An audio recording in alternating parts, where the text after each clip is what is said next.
Ladies and gentlemen, welcome to another episode of Let's Taste with the Intrepid Wino. My name is James Gaspel. Thank you very much for joining me on this edition, and also thank you very much to everyone who has sent messages and said in person any support, I guess, any best wishes for the recent arrival of my first son, my firstborn, I guess, Oliver.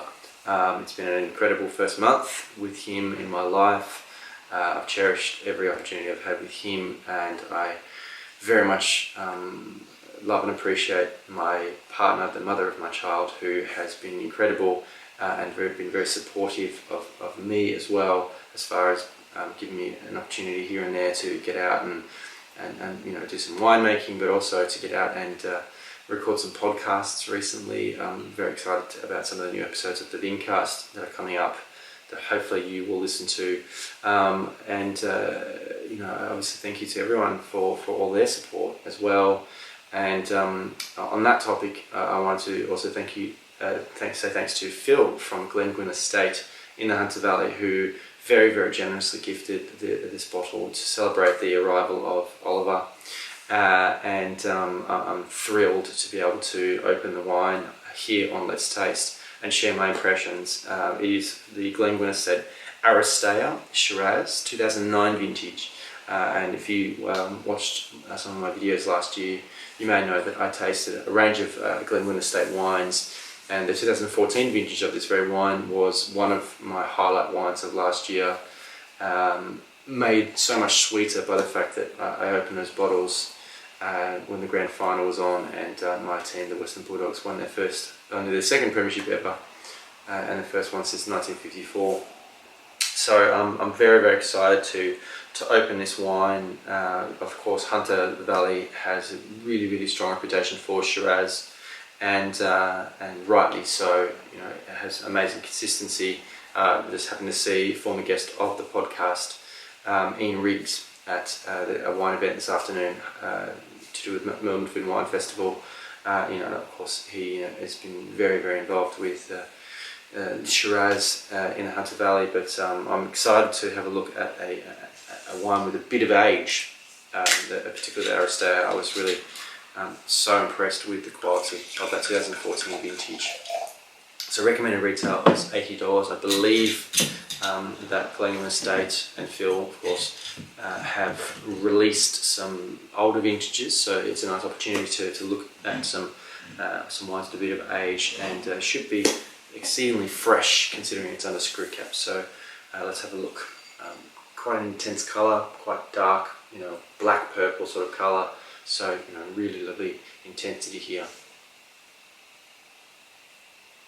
Deep, sweet, dark fruits. Some sort of dark raspberry chocolate notes.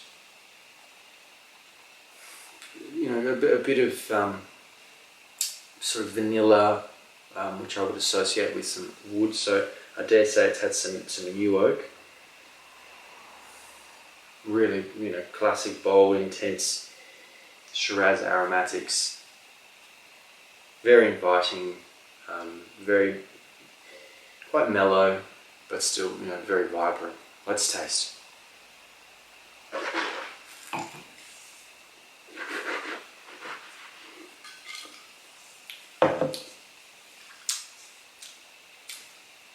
I expected it to be a little bit fuller on the palate, considering the dark fruit on the nose, but it's actually quite fresh, very, very light.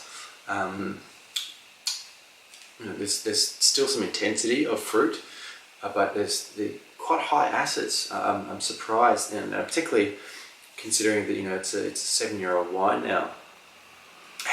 It's actually 8 years.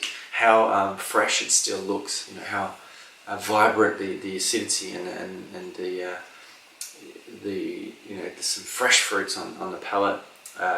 The oak is not as present on the palate as it was on the nose. I think it's coming together quite nicely on the palate. Hasn't got huge amount of carry through. Like, there is some nice elegance, there's some nice complexity and depth there, but I think from memory I found the 2014 vintage of the Aristea to be a little bit more interesting, a little bit more, had some kind of whole bunch, some extended maceration characters, and so there was a little bit more savoury note. Whilst I like the style of this wine in terms of not being super heavy and really juby and fruit bomby and a bit heavy on the alcohol on the palate, it's a little bit more straightforward than the 2014 vintage. I like the direction that Glenguin has taken it. So this is a really excellent wine and represents a very, very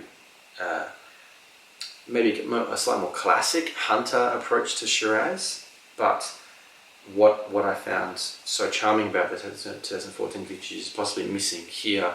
It might be a vintage thing, but there might have been some changes in terms of the winemaking that have changed the character of that wine. But thank you very much, of course, to Phil for very, very kindly sending me this bottle. I'm really honoured to be able to share this with my partner tonight to toast the first month with Oliver in our lives. And I hope you enjoyed this video as well, guys. If you did, please hit that like button below. Maybe share the video on social media. Come and visit.